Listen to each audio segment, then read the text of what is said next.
नमस्कार साथियों, मैं आपका साथी हिमांशु शुक्ला। साथियों, आज के इस वीडियो में हम बात करेंगे आवधिक आकलन ट्रैकर कक्षा 1 विषय हिंदी के संबंध में।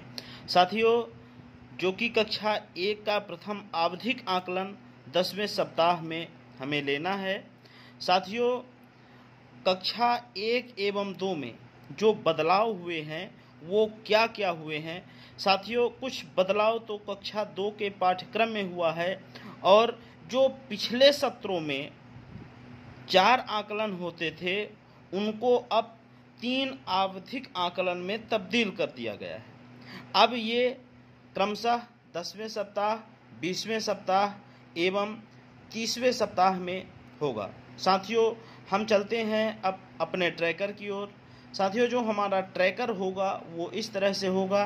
पहले क्रमांक, विद्यार्थी का नाम, पिता का नाम, और जो हमारा पहला आयाम होगा वह है मौखिक भाषा विकास। अब इस पहले आयाम में, मौखिक भाषा के विकास के आयाम में कितने बिंदु होंगे? 3 बिंदु। पहला होगा कुछ नहीं बोला या बोली, दूसरा होगा कोशिश की, और तीसरा है सुना पाया या सुना पाई। साथियों, जो हमारे जैसे मौखिक भाषा विकास का जो प्रश्न होगा वो कहाँ होगा? हमारे शिक्षक संदर्शिका में होगा।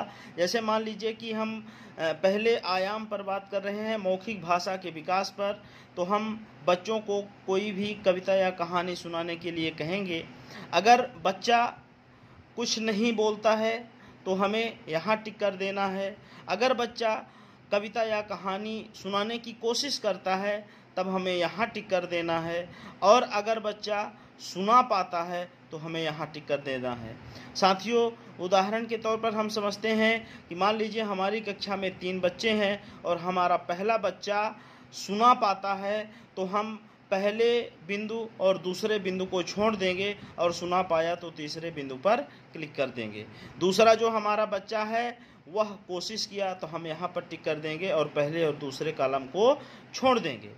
अब जो हमारा अगला आयाम है वह है ध्वनि जागरूकता। हमारा अगला आयाम जो है वह है ध्वनि जागरूकता। अब ध्वनि जागरूकता में साथियों कितने बिंदुओं पर हमें काम करना है? 2। पहला है सही और दूसरा है गलत। ध्वनि जागरूकता में हमें क्या करना है? तो ध्वनि जागरूकता में हमारे 4 प्रश्न दिए रहेंगे। पहला रहेगा मकान, दूसरा गमला, तीसरा टोकरी, चौथा किताब। साथियों, हम बच्चे को एक शब्दों पर, जो हमारा पहला शब्द होगा उनमें हम बच्चों को समझाएंगे कि बेटा, जैसे हमारा पहला शब्द है मकान, इसमें कितने वर्ण हैं, कितने अक्षर हैं, कितनी ध्वनियां हैं, तो वह उस बच्चे को हम बताएंगे कि मकान, इसमें कितनी ध्वनि है? 3 ध्वनि है। और हम बच्चे से प्रश्न करेंगे। अगर बच्चा हमारा बता पाता है, अगर सही बताता है तो हमें यहाँ टिक कर देना है, अगर नहीं बता पाता है तो हमें यहाँ टिक कर देना है। जैसे साथियों, हमारा जो पहला बच्चा था वो सारे प्रश्नों का सही जवाब दिया तो हम यहाँ पर सही आ गया। दूसरा जो बच्चा है वह नहीं बता पाया तो यहाँ पर है। तीसरा जो बच्चा बता पाया वो यहाँ है। कुल मिला के अगर वह सही बता पाता है तो सही के कॉलम, सही पर चिन्ह लगाना है। अगर नहीं बता पाता है तो गलत के कॉलम पर हमें चिन्ह लगाना है। नीचे साथियों इस तरह से भी लिखा होगा कुल। तो जैसे कुछ नहीं बोला पर कोई भी बच्चे नहीं है तो नील कर दिए, कोशिश किए में 2 बच्चे हैं और सुना पाया पर 1 बच्चा है तो 2 1 हमारे 3 बच्चे हो गए। उसी तरह से ध्वनि जागरूकता में भी 2 बच्चे सही बता पाए और 1 हमारा नहीं बता पाया, तो यहाँ हमारा टोटल हो गया 2 बच्चे सही बता पा रहे हैं और 1 बच्चा हमारा सही नहीं बता पा रहा है। अब जो हमारा तीसरा आयाम है वह है वर्ण पठन का। अब वर्ण पठन में कितने बिंदुओं पर हमें काम करना है? 2 बिंदुओं पर। पहला जो हमारा बिंदु रहेगा वो इस तरह से रहेगा, सही पढ़े गए वर्ण। कितने वर्ण? कुल 13 वर्ण। दूसरा जो बिंदु है वह है गलत या नहीं पढ़े गए वर्ण लिखें। अब जो हमारा पहला बिंदु है उसमें 3 कॉलम बनेंगे। पहला 0, दूसरा 1 से 5 और तीसरा 6 से 13। हमें बच्चे को 13 वर्ण पढ़ने के लिए देना है, वर्ण पठन है चूंकि, है ना। तो हमें बच्चे को कितने वर्णों पर काम कराना है? 13 वर्णों पर। और वो वर्ण हमारे कहाँ मिलेंगे? शिक्षक संदर्शिका पर हम यहाँ लिखे हुए हैं कि वो 13 वर्ण कौन कौन से हैं। ये 13 वर्णों को हमें बच्चों को पढ़वाना है। अब इन 13 वर्णों में बच्चा कितना पढ़ पाता है और किन वर्णों को नहीं पढ़ता है, तो जितना पढ़ता है हमें यहाँ और यहाँ दर्ज करना है, और जिन वर्णों को वह नहीं पढ़ पाता है उन वर्णों को हमें इन कॉलमों में लिखना है। जैसा कि साथियों हम थोड़ा सा ये देखते हैं कि जो हमारा ये पहला बच्चा था, यह पहला बच्चा 13 वर्णों को पढ़ ले रहा है। दूसरा बच्चा जो है वह 7 वर्णों को पढ़ पा रहा है। तो ये 7 वर्ण कहाँ आएंगे? 6 से 13 पर आएंगे, ठीक है ना। क्योंकि 1 से 5 अगर होता, 1 से लेकर 5 वर्ण पढ़ता तब यहाँ होता, लेकिन वह 7 वर्ण पढ़ रहा है, तो 6 से 13 वर्ण जो बच्चे पढ़ रहे हैं वो यहाँ होंगे। तो यह बच्चा 7 वर्ण पढ़ रहा है और 6 वर्ण को वो नहीं पढ़ पा रहा है। तो जिन 6 वर्णों को वह नहीं पढ़ पा रहा है उनको हम यहाँ अंकित कर देंगे। अगला जो हमारा बच्चा है वह 9 वर्णों को पढ़ पा रहा है, 9 वर्णों को पढ़ पा रहा है और 4 वर्णों को नहीं पढ़ पा रहा है। तो 4 जिन वर्णों को नहीं पढ़ पा रहा है उन वर्णों को हम यहाँ लिख देंगे। अगला आयाम है हमारा वर्ण लेखन या श्रुति लेखन। वर्ण लेखन या श्रुति लेखन, इनमें भी 2 बिंदुओं पर काम करना है। पहला जो रहेगा, सही लिखे गए वर्ण, कुल कितने वर्ण रहेंगे? 13। गलत या नहीं लिखे गए वर्ण, तो गलत या नहीं लिखे गए वर्णों को हमें यहाँ लिखना है। अब यह देखते हैं कितने वर्णों पर काम करना है? 13 वर्णों पर। श्रुति लेखन में देखिए ये 13 वर्ण दिए हुए हैं, शिक्षक संदर्शिका पर ये 13 वर्ण दिए रहेंगे। ई, ओ, ए, ऐ, आ, ए, री, अंग, उ, औ, ई, आ, उ, अहा। ये 13 वर्ण हमें क्या कराना है? श्रुति लेखन का कार्य कराना है, ठीक है। अब ये देखते हैं कि जो हमारा पहला बच्चा था, हमारा जो पहला बच्चा है वह 13 के 13 वर्णों को लिख पा रहा है। दूसरा जो बच्चा है वह 5 वर्ण लिख रहा है। अब देखिए यहाँ 1 से लेकर 5 तक जो बच्चे वर्ण पढ़ रहे हैं उनके सामने यहाँ लिखना है।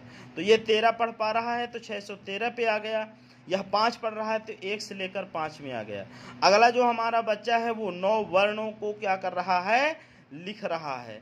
तो 9 वर्ण लिख रहा है तो वह कहाँ आएगा? 6 से 13 के बीच में।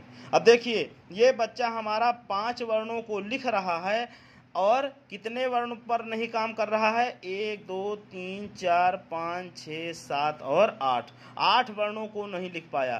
तो जिन 8 वर्णों को वह नहीं लिख पाया है वो हमें यहाँ दर्ज करना है। 9 वर्ण लिख पाता है, 4 वर्ण नहीं लिख पाता है, तो वह इन हम 4 वर्णों को यहाँ लिख देंगे। अब साथियों यहाँ देखेंगे हमारा अगला लास्ट का कॉलम है। साथियों यहाँ लिखा हुआ है सप्ताह 10 दिवस 6 श्रुति लेखन। सप्ताह 10 दिवस 6 श्रुति लेखन। साथियों अब यहाँ हम ये देखते हैं कि हम जो पहला बच्चा था उस बच्चे के कॉलम को खाली किए हैं, लेकिन इन दोनों बच्चों के कॉलमों में हम 13 लिखे हुए हैं। साथियों चूंकि ये सभी आयामों पर काम कर पा रहा है, करना क्या है? जब हमें आवधिक आकलन लेना है तो आवधिक आकलन के समय पहला दिवस और दूसरा जो दिवस रहेगा वह आकलन का होगा। कैसे आकलन करना है? मौखिक और लिखित। आकलन करने के बाद बच्चे को हमें ट्रैक करना है। तो बच्चे को हमने ट्रैक किया तो यह पाया कि ये बच्चा सारे आयामों को पूर्ण कर रहा है, दक्ष है, लेकिन ये 2 बच्चे ऐसे हैं जो कुछ आयामों पर अटक रहे हैं। तो इनको हम क्या करेंगे कि तीसरे, चौथे और 5वें दिवस इनका पुनर्वलन करेंगे और पुनर्वलन करने के बाद 6वें दिवस इनका हम पुनः आकलन करेंगे। तो साथियों उनका आकलन हम श्रुति लेखन में करेंगे। क्या करेंगे? श्रुति लेखन में। और क्या करेंगे? सही लिखे गए वर्ण, कुल 13 वर्ण होंगे। इन्हीं श्रुति लेखनों पर हमें उन बच्चे से ये श्रुति लेखन कराना है जिनको हम तीसरे, चौथे और पांचवें दिवस जिनका हम पुनर्वलन किए थे, अगर हमारे वो बच्चे इन 13 के 13 वर्णों को लिख पाते हैं तो वह सारे आयामों पर दक्ष माने जाएंगे। अगर नहीं लिख पाते, जो जितना लिखता है वो उतना लिखेंगे। मान लीजिए कोई बच्चे दोनों बच्चे बिल्कुल कोई भी वर्ण नहीं लिख पाते तो यहाँ रहेंगे, फिर 1 से 5 तक वर्ण लिख पाते हैं तो यहाँ रहेंगे, और 6 से 13 वर्णों को लिखते हैं तो यहाँ रहेंगे। लेकिन हम जब तीसरे, चौथे और पांचवें दिवस इनका दोनों का पुनर्वलन किए तो श्रुति लेखन में ये दोनों बच्चे दक्ष हो गए। साथियों, ये था हमारा कक्षा 1 विषय हिंदी का ट्रैकर। धन्यवाद साथियों। जय हिंद, जय भारत।